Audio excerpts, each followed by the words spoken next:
जयताम इव तन्यतुः मरुताम एति धृष्णुया यत् शुभम याथना नरः।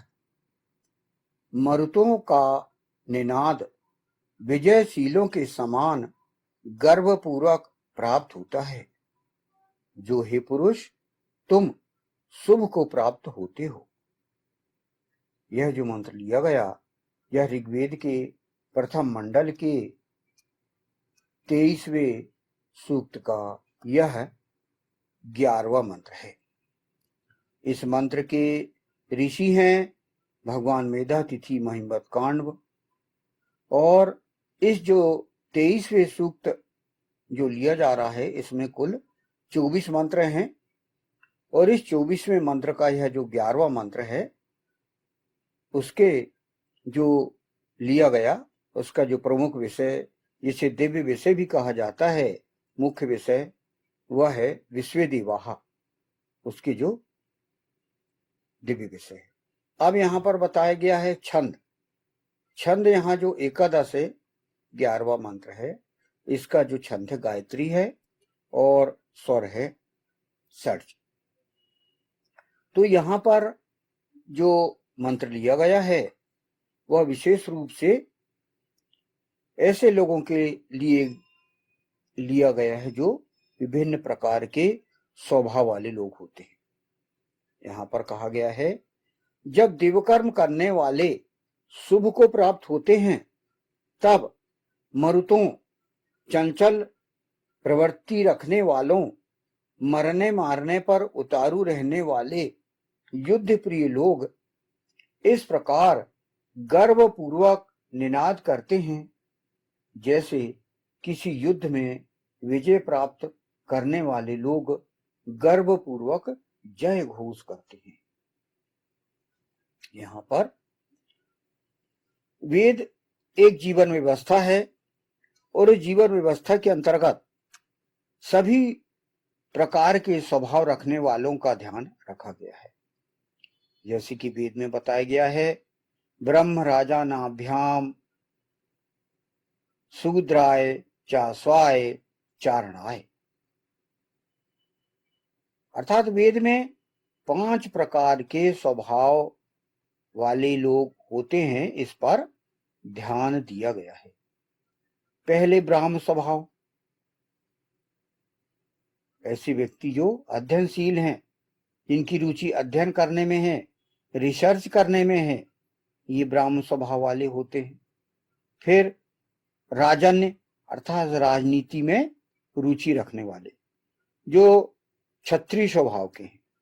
इसमें कुछ उग्रता का भी स्वभाव आ जाता है, ऐसे जो कि उग्र है, और ये स्वभाव भी जरूरी है।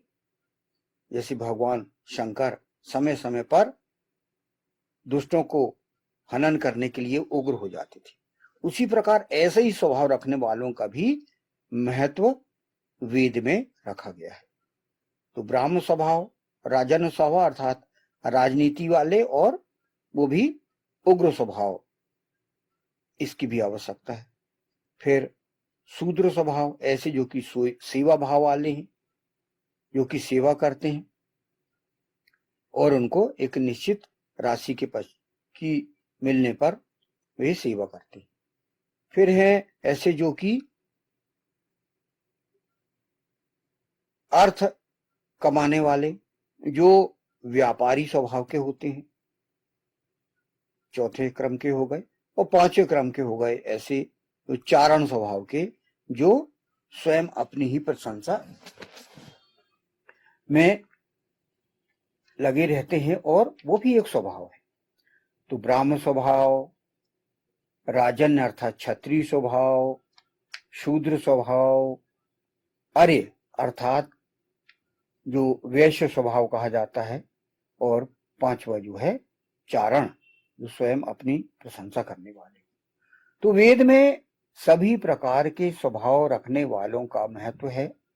और जैसे कि इस मंत्र में कहा गया है, मरुतों, चंचल प्रवृत्ति रखने वालों और मरने मारने पर उतारू रहने वाले, ऐसे जो युद्ध प्रिय, ऐसे लोगों को भी हमारे जीवन में आवश्यकता पड़ती है, जो कि दुष्टों से हमारी रक्षा करती है।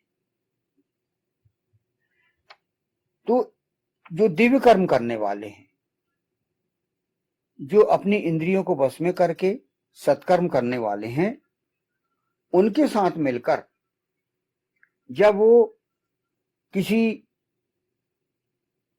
अभियान में सफलता प्राप्त कर लेते हैं तो वे भी खुशी से निनाद करते हैं, वो भी खुश होते हैं।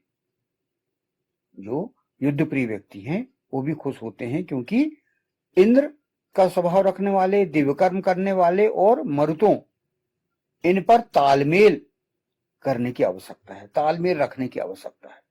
दिव्य कर्म करने वाले और मरुत, युद्ध प्रिय व्यक्ति, इन पर जो है तालमेल की आवश्यकता है। और भगवान कृष्ण ने, भगवान राम ने, भगवान विष्णु, भगवान शंकर, इन सभी ने अपने जो युद्ध प्रिय व्यक्तियों से हर किसी के साथ उनके अच्छे संबंध थे और उनके बीच तालमेल था। ये हमको पुराणों में, इतिहासों में मिलता है। समाज के लोगों के बीच इसी प्रकार की उत्साह और उल्लास की भावना पाए जाने की आवश्यकता है। किसी की सफलता किसी व्यक्ति को ईर्ष्या, जलन की भावना से ना भर दे, अपितु वह भी अन्य लोगों की सफलता पर हर्ष मनाए, इस प्रकार का वातावरण निर्मित करने की आवश्यकता है। यहां पर ईर्ष्या, जलन, द्वेष वेद की व्यवस्था में स्थान इसका नहीं है। और जब अपना दिव्य कर्म वालों के बीच और युद्ध प्रिय व्यक्ति के बीच अच्छा तालमेल है, उनमें अच्छी सी मित्रता है, अच्छे संबंध हैं, तो उनमें ईर्ष्या, जलन, द्वेष ये भावना नहीं पाई जाती। इसलिए जब दिव्य कर्म करने वाले सफल होते हैं तो युद्ध प्रिय व्यक्तियों को खुशी होती है और खुश होके वो उनका साथ देते हैं। शुभ कर्मों, सत्कर्मों के करने पर, सफलता प्राप्त करने पर जब लोग जय घोष की तरह गर्वपूर्वक निनाद करें तो इससे अन्य लोगों को भी दिव्य कर्म, सत्कर्म करने के प्रति इच्छा जागृत होगी। वे भी ऐसी सफलताएं अपने जीवन में अर्जित करने का प्रयास करेंगे, तो उनसे उन्हें प्रेरणा मिलती है। दिव्य कर्म करने वालों में और युद्धप्रिय व्यक्तियों में जो तालमेल बना रहता है और सत्कर्मों और शुभ कर्मों के करने के पश्चात जो सफलता प्राप्त होती है तो वे बहुत खुश होते हैं और जय घोष करते हैं, और वे भी फिर अपने आचरण पर विशेष ध्यान देते हैं। और इससे जन सामान्य को भी प्रेरणा मिलती है कि इन लोगों में बहुत अच्छा तालमेल है। ऐसा देखकर समस्त दिव्य कर्म करने वालों को समाज में पाए जाने वाले चंचल चित्त वाले लोगों और मरने मारने पर उतारू, युद्ध प्रिय, जुझारू लोगों का ध्यान रखना होगा। उन्हें सत्कर्मों और दिव्य कर्मों की ओर प्रेरित करना होगा। वे उनके साथ तालमेल बनाकर चलें। समाज सुधार की जिम्मेदारी समाज के हर सदस्य की है। यह जिम्मेदारी चंद समाज सुधारकों या प्रशासकों पर नहीं छोड़ी जा सकती। यानी समाज सुधार का कार्य हर कोई व्यक्ति करे। ऐसा नहीं है कि सिर्फ जो जिम्मेदारी जिन्होंने लिए है कि भाई हम सुधार करेंगे समाज में, ऐसे ही लोगों का कार्य नहीं है। सुधार का कार्य हम हमारे दंपति से कर सकते हैं। दाम्पत्य जीवन से भी सुधार कार्य चालू। जिस प्रकार व्यक्ति विवाह करने के पश्चात जो सुकृत व्यक्ति है वह अपनी पत्नी को सुमंगली बनाता है, मतलब ये भी सुधार कार्य है। अपने बच्चों को जो है माँ प्रथम पाठशाला है बच्चों के लिए माँ, और वह भी सुधार कार्य करती है। फिर ग्रह का प्रमुख उन सभी को सिस्टम की ओर लाने के लिए, वेद की व्यवस्था की ओर लाने के लिए वह भी सुधार कार्य करता है। तो इस प्रकार यह सिस्टम धीरे धीरे बढ़ते बढ़ते और बड़े स्तर पर पहुंच जाता है और सभी लोग मिलकर समाज में सुधार कार्य करने के लिए यहां पर बात की गई है कि किसी समाज सुधारक अकेले का कार्य नहीं है हर किसी को सुधारना, क्योंकि हमारा क्या जीवन उद्देश्य है?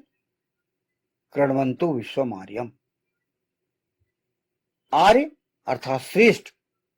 हम स्वयं श्रेष्ठ बने, हम स्वयं समर्थ बने, हम स्वयं व्रतों का पालन करने के लिए, सिस्टम पर आचरण करने के लिए, वेद पर आचरण करने के लिए सक्षम हो, समर्थ हो, और हमसे जो संपर्क में हैं जो व्यक्ति, उनको भी उसके लिए हम समर्थ बनाएं, उनको भी हम श्रेष्ठ बनाएं। यही हमारा जीवन उद्देश्य है। तो यह जो कार्य है वो हर व्यक्ति का है। और यहां पर जिस प्रकार चंचल मनोवृत्ति वाले, चंचल चित्त वाले, मरने मारने पर उतारू रहने वाले, युद्ध प्रिय व्यक्ति, उनको भी एक दिशा दी गई है, उनका भी यहां पर ध्यान रखा गया है और उनके स्वभाव का भी यहां पर उपयोग किया गया है। यहां पर यानी व्यक्ति को यानी बांध हमको नहीं बांधना है, किसी को रोकना नहीं है। नदियां निकाल के जिस प्रकार बांधों को, बांध के पानी को, बांध के जल को नदी के माध्यम से प्रवाहित किया जाता है, उसी प्रकार हर किसी के स्वभाव को दिशा दी गई है और उस दिशा के आधार पर हर किसी को अच्छा बनाने का प्रयास किया गया है। हर किसी को कहा गया है कि वह अपनी इंद्रियों को वश में करे और अपने कार्यों को ऐसा करे जो कि अच्छे हों और उसके पश्चात सफलता प्राप्त करे और समाज के सभी स्वभाव वालों के बीच में तालमेल बना रहे। यहां पर दिव्य कर्म करने वालों और युद्ध प्रिय व्यक्तियों के में तालमेल करने की बात कही गई है इस मंत्र में।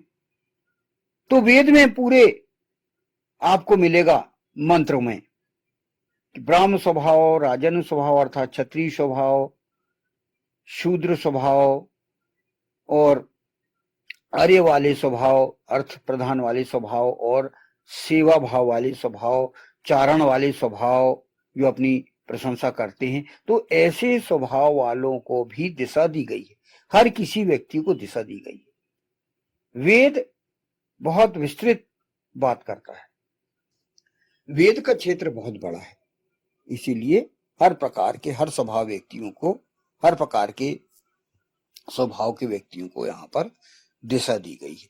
तो इन सब का हम ध्यान रखें और हम हमारे जीवन में सफलता प्राप्त करें।